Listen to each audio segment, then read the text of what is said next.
As Heather was just saying, my name's Simon. It's nice to see some friendly faces in the audience. Worked with a good few of you on various different bits and pieces.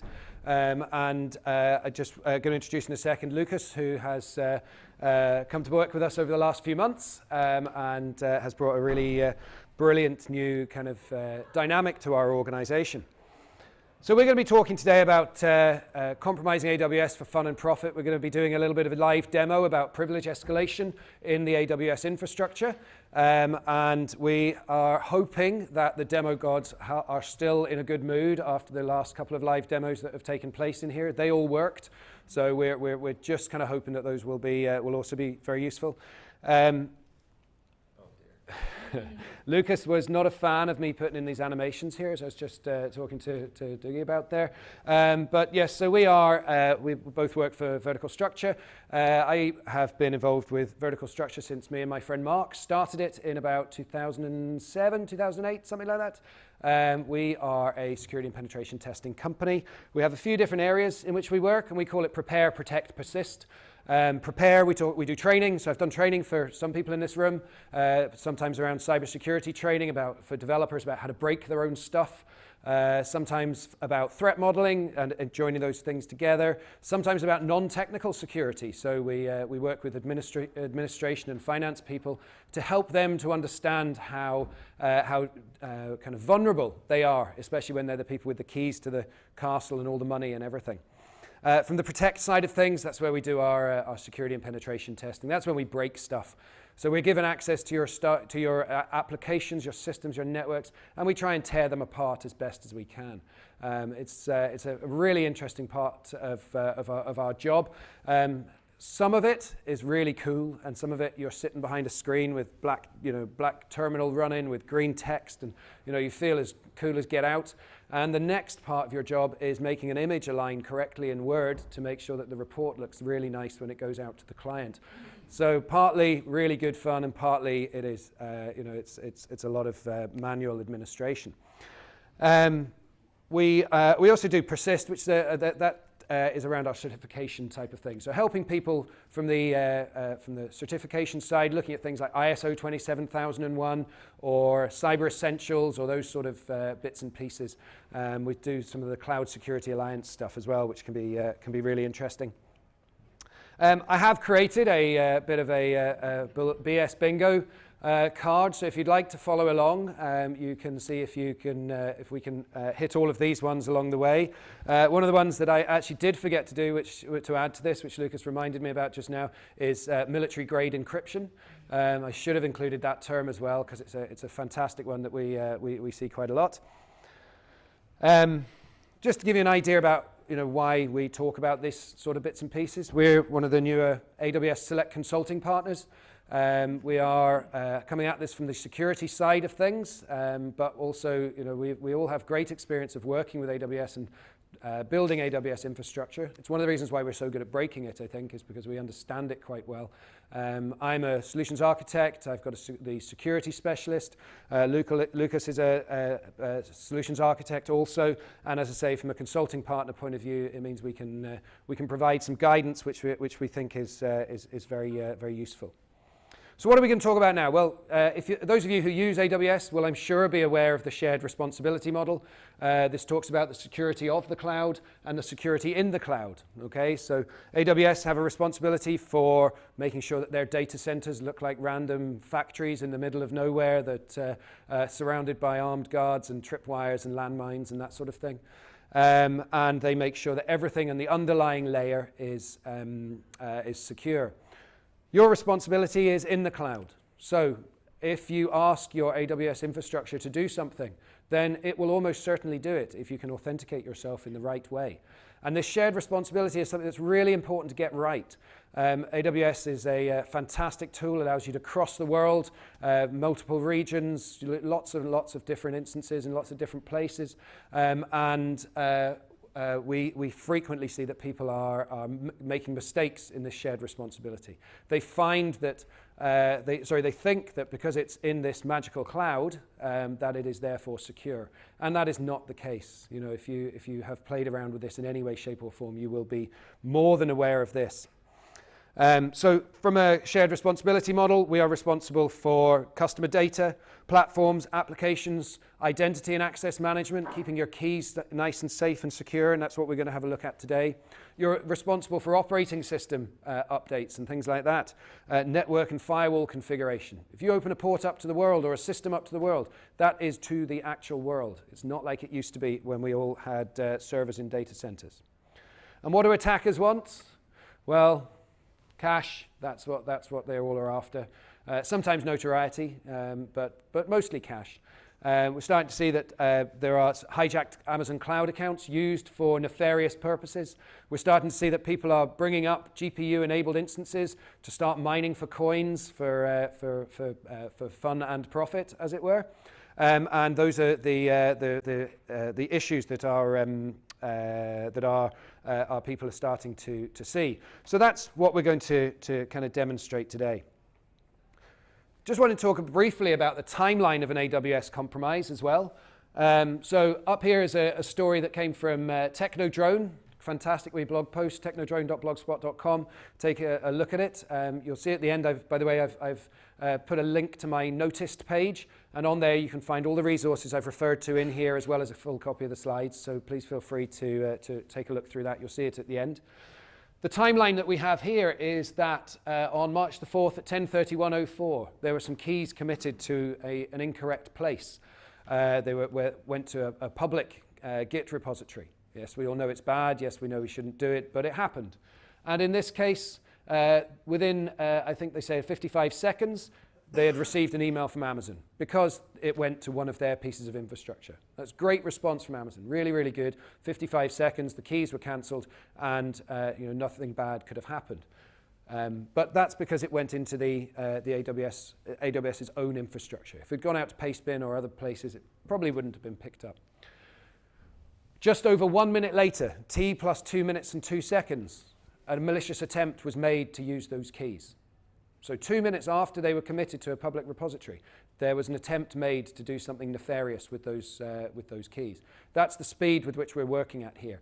We don't have time necessarily to get a PagerDuty alert for somebody to get online to cancel some keys. We just don't have time to do that.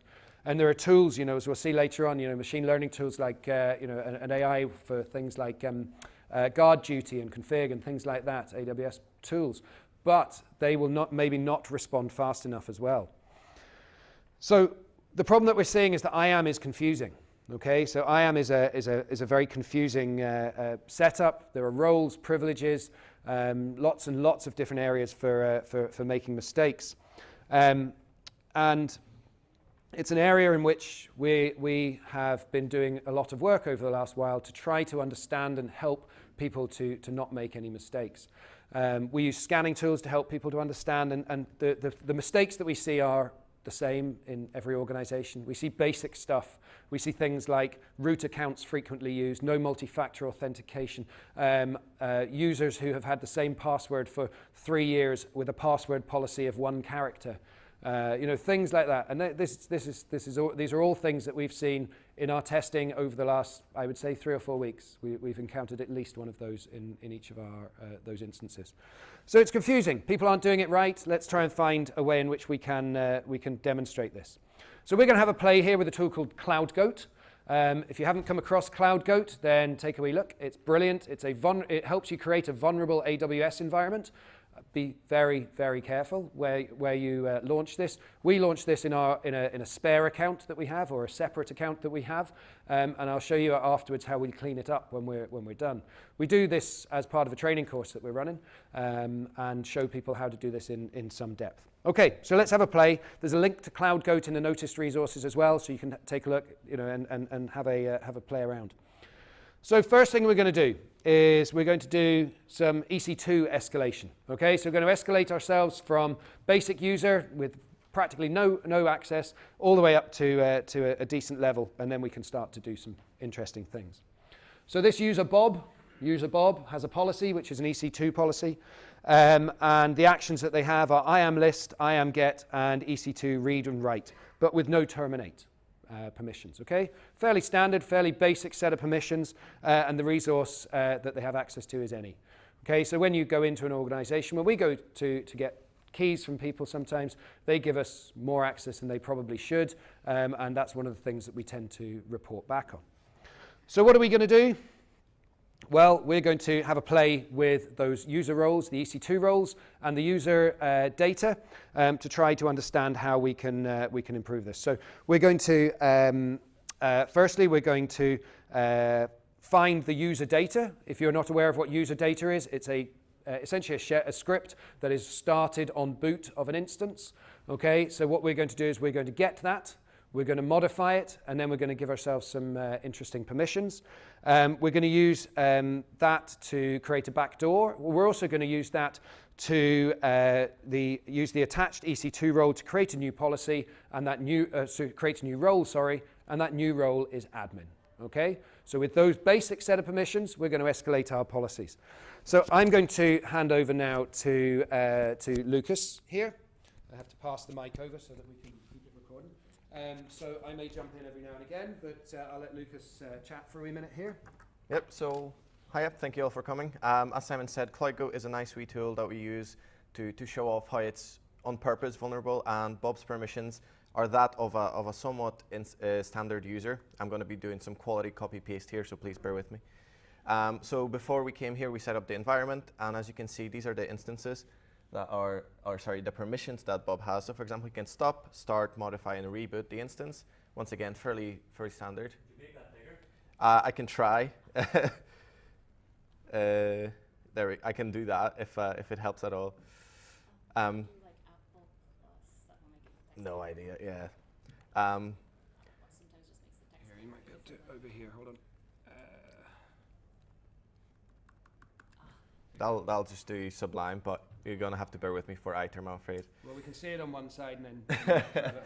Yeah, so basically I just used a tool called Nimbus Stratus, once again, a public Git repo you can get. Passes off the access keys, which will be revoked as soon as the session ends, and it dumps all the permission that Bob has on their AWS account. So in this case, they can list all the IAM permissions, so Bob can find out all the permissions of other users that we can use to structure attack, as well as create images, get user data, and so on.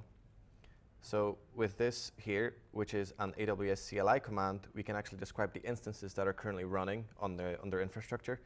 So with here, we can see there's an instance running. That's its public IP, which is 54201.126.23, but worry not, you won't have access to it. And just other details such as what subnet it's in, security group that it uses, and so on. If we want to see if we can terminate the instance, which Bob should not be able to do due to the lacking privileges already, error occurred, cannot terminate instance, perfectly fine once again, but as we'll find at the end of this exercise, he will be able to do so.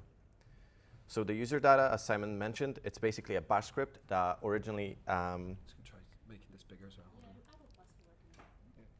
Oh, fair enough. See, learn something new every day. So user data is essentially a bash script that runs at the run of the instance the very first time it starts, and every reboot afterwards it just won't run. So later on we'll use something that AWS has called Cloud Init, which makes sure it runs every time, which this is how we can exploit it. So using CyberChef, I believe it's called, we can use the base64 dhash to find out what they actually do. So that's the bash script that they run on the instance. So we can see what they run is yum update, install PHP and Apache and so on. And they actually print this into their file to host the website.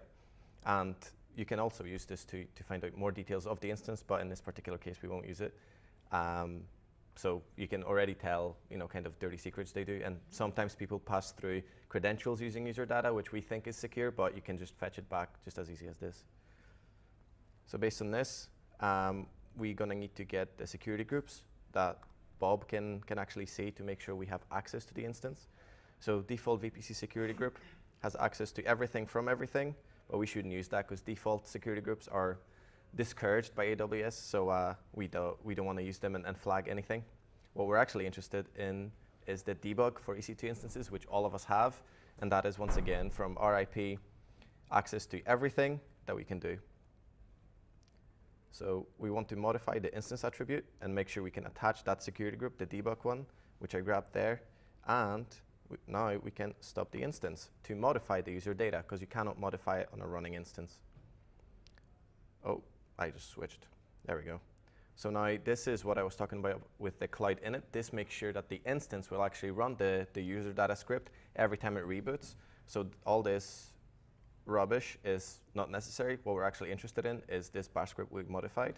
So as you can see, everything is the same, but what we actually do is install nmap and start a port on 1337, funny enough, on netcat. So that'll allow us reverse shell access to the instance, and then we can become basically that instance within it. So once again, we can copy it and drop it into here. And now we have our base 64, which it accepts. That hopefully will be enough. So as we do, you can actually do it with Max OS 1 as well.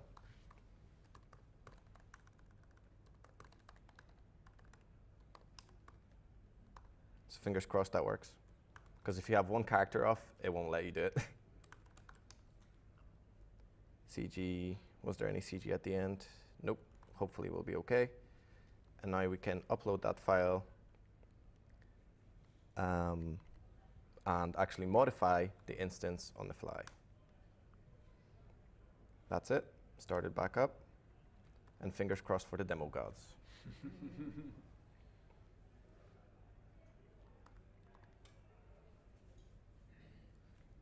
That's it starting up, and we should see its new public IP, which is here.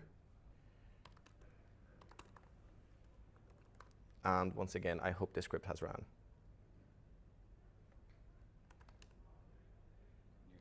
Nearly. Give it a minute to run, yeah. I actually have it opened up in Safari so we can see it with a GUI if we need to.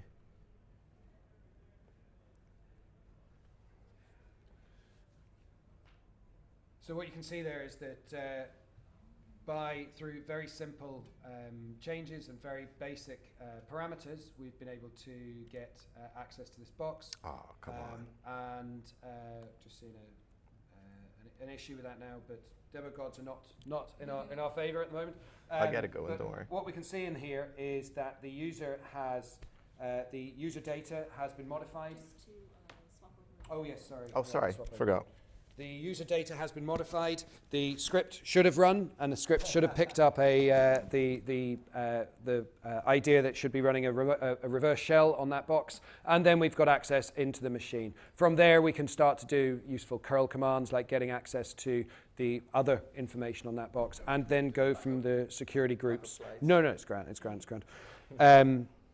So that's the first one. The next one is slightly more involved. So that first one is a basic way of gaining privileges. The next one we're going to escalate to full administrator. And this is again from a set of keys that is generated with a slightly more permissions, but again something that's not unfamiliar to many of us. And we're going to use roles for the machines and for the Lambda executables, for the Lambda functions to gain root access. So at the moment, Joe is a user, their policy is DB administrator, these are their actions, and the resource is any. And what are we going to do? Well, we're going to, they've been assigned DB administrator policy, which means they can create, delete, and manage DynamoDB records. What we're going to do is we're going to create a Lambda function. We're going to create a DynamoDB. We're going to trigger the Lambda function, which is going to, we're going to create a new data entry, which is going to trigger the Lambda function, which is going to give us access to IAM, and it's going to make Joe administrator. Okay, so we're using a stream to go to a DynamoDB to hit a Lambda, which has a role permission of administrator to elevate the permissions of Joe, the non-administrator at the moment. Okay, so we're using the parameters that we've got in order to do that. Okay, so I'm going to hand back to Lucas here. So thankfully in this one, there's no scripts in use, only AWS commands. So once again, fingers crossed. So in this case, that was us going through it. Where do we see Joe? Joe's all the way down here. So because Bob has IAM get, we can actually list the permissions of another user, such as Joe. And as Simon mentioned, he has DB admin, and we can list the roles that are assigned to him as well. So he has the Lambda role. Once again, as Simon mentioned, we can actually use DynamoDB and Lambda from the same user. We can list the policy if we are so inclined to. which will tell us that this is the policy name, and you can dive in deeper. It basically goes user, role, and then the policy that it has assigned, and depending on the permissions that you have, such as here. So in this case, we can delete role policy, do any logs, list any roles, do anything we want on DynamoDB, and attach role policies with IAM. So if we want to create that small script that's called escalate Joe, copy it here. Now we need to answer, how do we exit Vim? The age-old question. Zip it up for Lambda to be able to interpret it. And now we're creating a Lambda function as Joe, which is his, right? And will be uploaded, as you see, and it'll just be sitting there waiting for us. What we want to do now is test the permissions that he can actually create DynamoDB stuff. So we'll create a Joe table in DynamoDB, and hopefully it'll come up positive as well. Yep, so that's the RDB. This is the ARN we have. That's the unique identifier for the event we just created. So now we can actually create a table called escalate privileges, because why not? So that's just a whole new record on the side of what we've already done. Now this is what Simon was talking about the source mapping. So what's going to happen here is we're going to create an event source mapping. So any new record injected into DynamoDB will straight away trigger that Lambda function. And because the Lambda was misconfigured and has too many permissions, basically, we'll trigger it, and we'll actually give the user too many permissions already. So I'm going to copy the ARN we just created, paste it into here. And starting position latest is the important part, so that means anything new will actually trigger it. And you can see nothing was processed yet because, well, we just started. So let's put an item into escalate Joe privileges called Joe's. You can literally do anything, ABCD or My Little Pony if you are so inclined. Let's paste it in, and fingers crossed it triggers straight away. Sometimes it takes a couple minutes for it to go through. Oh, he's not authorized yet, so we can wait. We can actually check it in a GUI as well.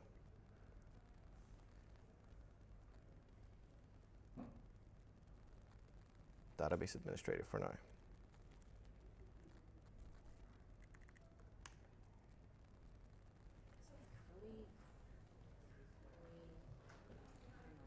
Curly brackets. Yeah, not what do you call those things? Braces. Braces, there we go. Braces, sorry.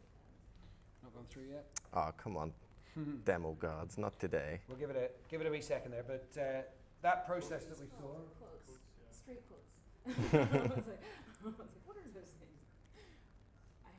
Words.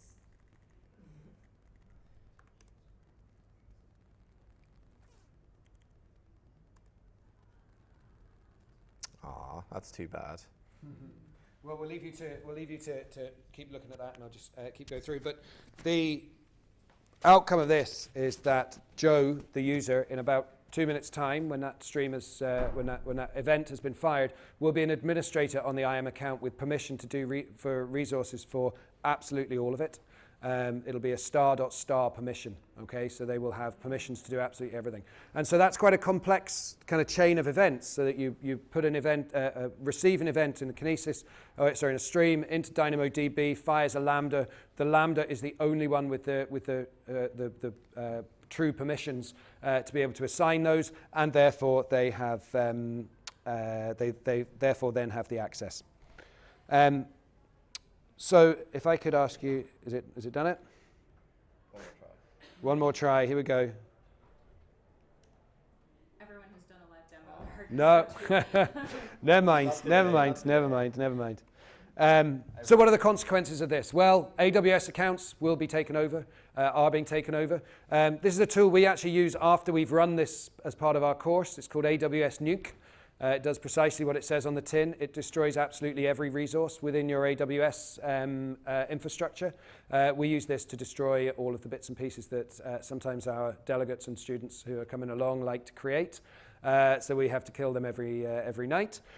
This is the sort of thing that could close a company down. without question. You know, if they were to be held to ransom, we know companies who, if the AWS infrastructure was gone, that would be it. Pretty much switched off overnight. So those tools there, AWS Nuke is one of the consequences. Obviously, it's against the Computer Misuse Act, but in a post-Brexit world, you know, the cross-border stuff that's happening is possibly going to be a bit of a problem, and you're going to end up, you know, paying somebody some cryptocurrency somewhere. So that's the fun and profit. Okay, so there are people making a lot of money out of this. It's really interesting when we were following this through, to follow through the process for getting root permissions, to getting administration permissions. It's not just a basic, you know, run a script and see what happens. You have to use the permissions of IAM against it, as it were, and that's what a lot of the very clever people, attackers, are doing at the moment. Encourage you to try it for yourself. CloudGoat is free, open source, downloadable. It's pretty awesome. Give it a try. Set it up on a vulnerable AWS account, not on your own main production infrastructure. Just to be very, very clear. Protection measures, well, what can you do? Well, there are some useful bits and pieces you can do. You can understand IAM. You can ask questions of the IAM infrastructure. You can use some of the tools that are available to you. Amazon AWS Guard Duty is pretty awesome, and it will help you to understand these things. AWS Security Hub will provide you with understanding of what's going on within your system, and AWS Config as well. Very close to the end of time here. I think I hit pretty much everything on that list there. Maybe I didn't get blockchain in, and I apologize for that. Well, there we go. There we go. That's where it is. But I did get Brexit in, exactly. So hopefully what you've been able to see, and you know, apologies, the end of the demo bit didn't work there, but is the ease, I suppose.